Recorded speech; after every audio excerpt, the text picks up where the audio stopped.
Hello and welcome to Out of the Box. I'm your host Eunice Daniels, and with me once again is my wonderful husband Joe Daniels. Hello, it's good to be on the set with you today.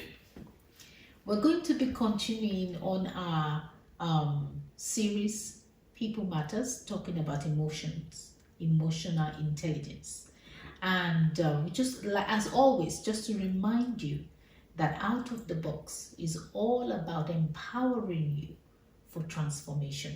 So we're trusting that as you listen, you will learn something about your emotions and the need to be intentional about training your emotions so that you can be a blessing and add value to other people and to yourself.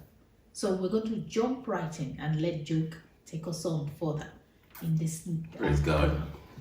That's great. Now, we're going to talk about what emotional intelligence is. Now, we have already asked for your permission in this program because there is a lot to cover. And I've already also mentioned to you that there is a book that is going to be in print toward the end of this year talking about emotional intelligence, in which we deal with a lot more detail in this. This is just like introduction, and certainly all the series that we're doing, I will call all of them together introduction to emotional intelligence, but it's good to mention key things. Now, in the last program, we were talking about emotions, and we wanted to explain what goes on in the brain. It's scientific fact that your emotions are controlled within the middle part of your brain called the limbic system, which is connected to the other parts of the brain, and it's made up of the hypothalamus, the amygdala. The amygdala is the key structure area of the brain that deals with emotions.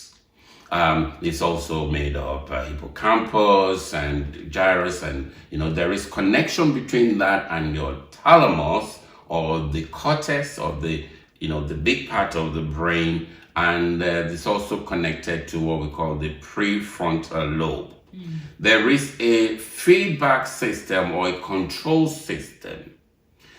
The part that you have control over, which is your thinking brain, responds a little bit slower than your emotional brain, which is your midbrain or your amygdala area. The key thing is that your amygdala is also where you store all sorts of emotional experiences. Right. And those experiences, when you are faced with them, a similar situation, your midbrain, your amygdala already understands, is already experienced this, and it's already dealt with it. That's why you're alive.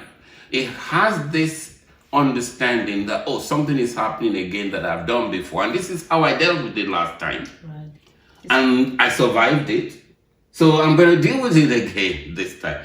So it's like a emotional memory bank. Yes. Or memory storage. Exactly. Right. So positive feelings or positive emotions as well as negative emotions are stored there. Right. And it's controlled there. And a lot of things, what you need to understand is the fact that many times responses are made because they're emotional hijacking. The midbrain of the amygdala has the capacity to make decisions for us without knowing. But, that's not really surprising because that happens anyway. That happens as part of regulatory systems within your body. Right. It happens all the time. So if your blood pressure goes up, it tries to do things and secrete hormones and make sure you wee to make it down. So there is this regulatory system going on every part of your body, in every system. So emotion is not left out. Right. So when the impulses come, or when senses or triggers, or signals come in, many of them your brain can pick it up without you knowing. So it's even at the subconscious level. Wow. And you can respond to it without you knowing, sometimes even without you having anything to do with it. Wow. And that's why you feel remorse sometimes, because you see something good is happening to somebody else, and you suddenly feel very bad. And so, where did that come from? Why am I feeling this way? And you feel guilty for doing so. Yes. True. And sometimes people ask you, how are you feeling? And truly, honestly, you don't know how you're feeling. That's right. Because that part of your brain has already received signal, it's already heard, it's already seen, it's already tasted, and it's already processing things and responding in a way to protect itself, to survive another day, till another day. Yeah. And that protection may be run away, it may be keep off, it may be on the basis of explanation, which we would do when talk about maybe domestic abuse. When those emotions are aroused, he's done it before and got away with it. Yes. And it will come with injury or punishment. Okay, I punished that person last time and I go with it, and now I'm going to do it again. So it results into heightened awareness of different parts of the body. You start to slap, you start to beat, and you start to inflict injury in other people. So same bullying, same sexual abuse. It comes also in this sort of feeling emotions and acting on emotions. However, the prefrontal lobe has the capacity and the function to control what is going on at the emotions. And that happens at the thinking level. Right. How do I process what is going on here? This is not right. This is not what I really wanted to do. Emotion came over me. I was overwhelmed. You see this thing, you hear this thing several times. I didn't really mean to do it. Yes. That's an emotional hijack. Or the devil made me do it many times. And so you need to understand that about your emotions, but you also need to understand that you can train, you can learn, you can develop yourself to be able to be in control when those emotions come. Right. So we're going to talk about emotional intelligence now, because that explanation is very, very important for you to understand. Yeah. So, emotional intelligence, what is it? We've already been explaining it all along, but we're going to put a bit of facts, a bit of understanding, a bit of depth into what we're talking about. So, what is intelligence? Intelligence is the ability to learn and to understand and deal with problems. Okay, so emotional intelligence is not academic or mental intelligence. It's not IQ. And just because you have a high IQ does not mean that is you're emotionally intelligent, or have a high EQ, which some people say emotional intelligence is EQ. So it doesn't translate, and that's why you can have somebody who is very, very smart, very knowledgeable, very academically endowed, and is so poor and miserable, and is not able to manage a relationship. Or even like Moses. Yeah. The man of destiny. Yeah. But because of anger. Yeah. He missed his destiny because of anger. And you can find, this man of God is wonderful, is great, he's done so many things for God. And of course, we talked about that. And then it is the issue of not being able to control himself, his emotions of lust. Yes. That got him into trouble. Yes. Self-control, self-discipline, being able to resist impulses, whatever the emotions that came for seeing of the eye. Even David, the emotion got over him, saw something that stirred up his sexual feelings and acted on it. That's right. Without thinking. Yes. His thinking brain, which is his reasoning brain. Be doing this is not right. Exactly. as it's not strong enough to be able to deal with that emotion. So in some aspect, you'll be able to deal with this emotion, might not be able to deal with that emotion. So understanding insight into how emotions work within yourself, processing it, knowing how to handle it, understanding emotions in other people, Right. processing it, knowing how to handle it, understanding emotional things amongst ourselves, the impact of those emotions, knowing how to handle it, and also understanding the effect of our emotional displays and so on within our environment, our community, our home, our work, our church. This is what emotional intelligence is about. So what if someone says, okay, I hear you. I have to be intentional about training myself, my emotions and so on. But I'm not responsible for it. Why do I need to try and understand somebody else's emotions or what they're going through? Why do I have to put myself in their shoes? Okay. Because not putting people in your shoes, which is, not putting yourself in people's shoes, which is an aspect of emotional intelligence called empathy, is the source of a lot of problems that we already highlighted. So in other words, be considerate. So if a man beats a woman, domestic violence, or a husband beats a wife, of course he's not putting himself in her shoes.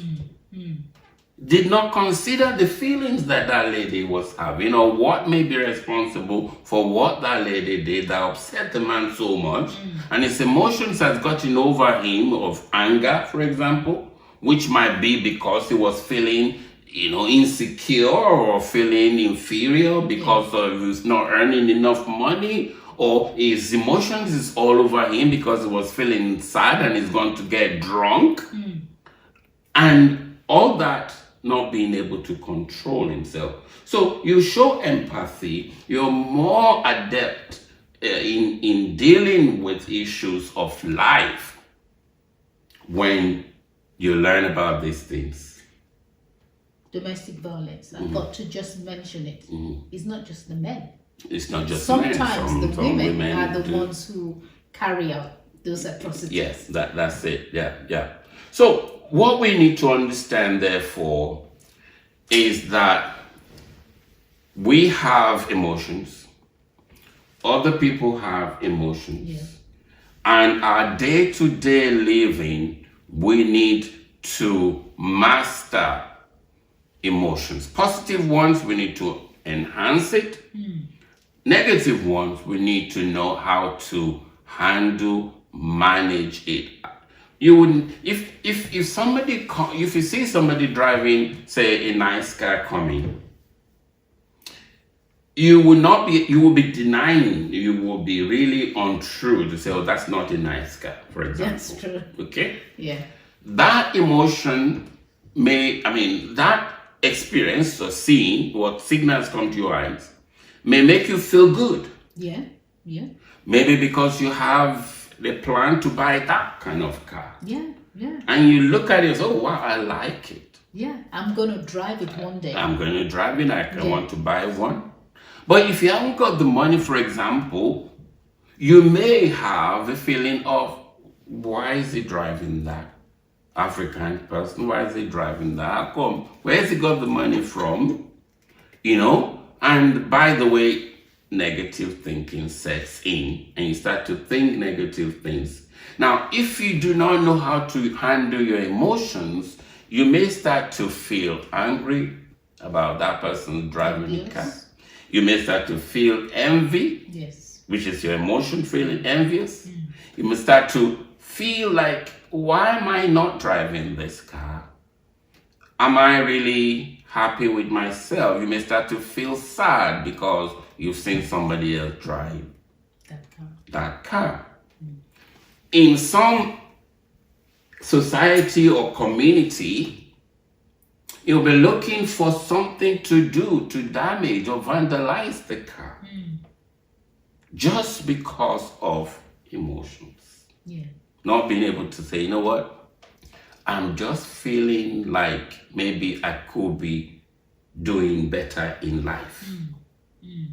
That emotion causes maybe regret. Yeah. Not knowing how to handle that feeling of regret, you start to do things which is not out. Exactly. You may be taking it on the person. So one emotion gives one event or one trigger gives positive emotions in one person. Saying, I'm hopeful I'm going to be glad. Exactly. The same trigger gives a negative response emotion in another person. Same trigger, different responses. Being able to handle negative response, especially, I was just sharing the other time that let's imagine we were friends. Yes. And I was driving and you are not driving, right? And you feel that way about my driving.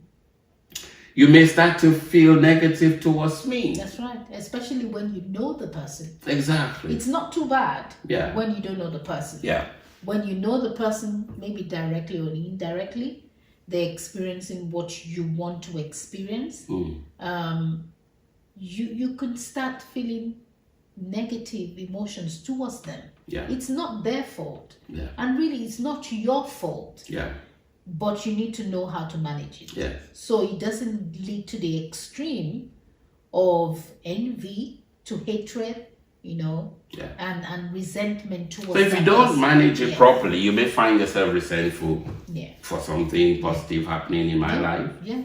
It may then begin to affect our relationship negatively. Right. Yeah. We don't talk that much. Yeah. If we are in the same office, you may then find that our just something like this begin to affect the dynamics of relationship in the workplace. True. If you're in the church, for example, it starts to affect the dynamics of, say, the people in your department or the people in the whole church. And therefore, you start to understand that when you know your emotions, you know what is going on. Because the other thing is that if you don't understand that this same thing that is you feel good about, somebody else is feeling bad about, you just assume that they're feeling good because you're feeling good. Yeah. You start to come inappropriately. Your behavior will be inappropriate towards them. And sometimes you take that for granted. Yes. And nobody is saying one should not share testimony. Sometimes a lot of the testimonies come out like that, as if you're showing off. And sometimes where people should really be excited for you, they're not happy for you. That's right. And when you don't understand this is the reason why they're feeling bad, you will be unhappy because they're unhappy for you. They're not happy for you. Yes. And then that starts to affect you negatively. And so lots of issues like that, from how you train your children, how you relate to your husband or your wife, how you hold on to your job, how you lead a group of people, and how people follow leadership. All those things are interplay of emotions, handling emotions in yourself, handling emotions in other people, understand the dynamics of what they might be going through. Yes. And the last thing about that, and I will mention it briefly, is motivation.